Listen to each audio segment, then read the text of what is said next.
Le virage de l'étape de base à l'étape de finale est le dernier virage avant l'atterrissage et il mérite une attention particulière. C'est ici où surviennent la plupart des accidents en aviation générale. Votre descente pour l'atterrissage commence en fait dès que vous êtes établi en parcours de base. Vous vous approchez du sol et vous devez réduire la vitesse, abaisser les volets, sortir le train d'atterrissage si c'est le cas et bien évaluer votre descente.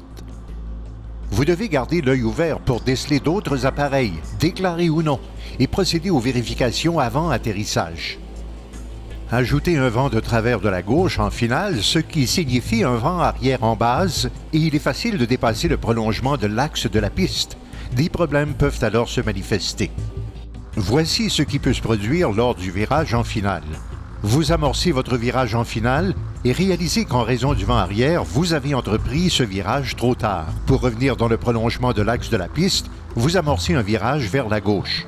Vous entreprenez un virage coordonné à 20 degrés d'inclinaison, un angle qui vous convient sous 1000 pieds, mais ce n'est pas suffisant pour vous ramener dans le prolongement de la piste pour la distance qui reste à parcourir.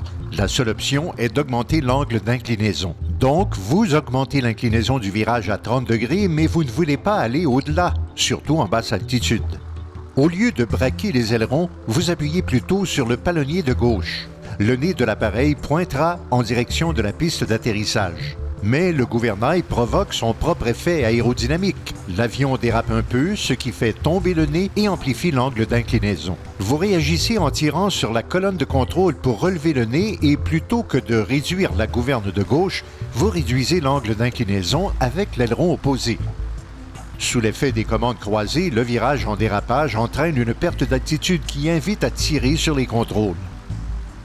L'aile intérieure décroche et l'appareil part en vrille vers la gauche, vers la gouverne utilisée. À ce moment-ci de votre approche, vous êtes à très basse altitude, environ 500 pieds, ce qui ne donnera pas suffisamment de temps pour évaluer le comportement de l'appareil et réagir à temps. L'évolution, la vitesse et la soudaineté de ce qui va suivre dépend maintenant du type d'avion, mais peu importe l'appareil que vous pilotez, le résultat ne sera pas ce que vous souhaitez.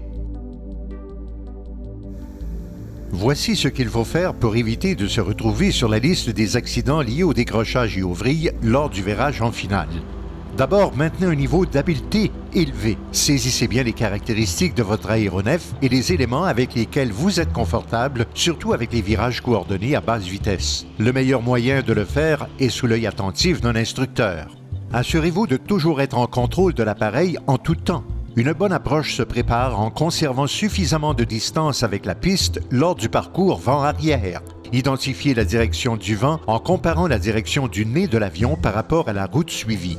Lors d'un circuit à gauche, si vous avez à orienter le nez de l'avion vers la droite pour maintenir une route parallèle à la piste, vous aurez un vent arrière en parcours de base. Au contraire, si vous devez diriger le nez vers la gauche pour maintenir une route parallèle à la piste, vous aurez un vent de face en parcours de base. Assurez-vous de ralentir et d'avoir la puissance requise avant d'entreprendre le parcours de base.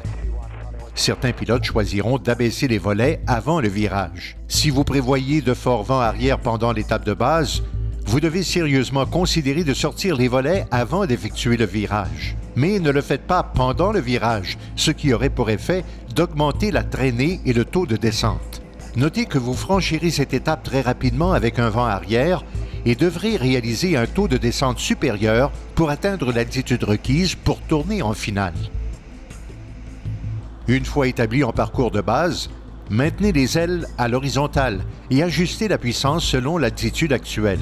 Réduisez la puissance dès que possible si votre altitude est trop élevée. Dans le cas contraire, déterminez la puissance nécessaire pour maintenir l'altitude sans augmenter la vitesse. Évaluez la situation et la vitesse à laquelle vous vous approchez du prolongement de l'axe de piste. Par vent arrière, entreprenez ce virage en finale plutôt qu'en temps normal.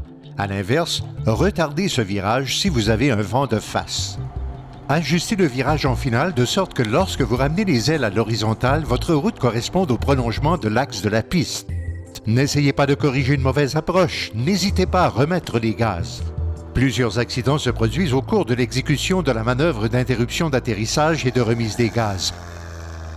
Assurez-vous de bien contrôler cette procédure et de la pratiquer régulièrement.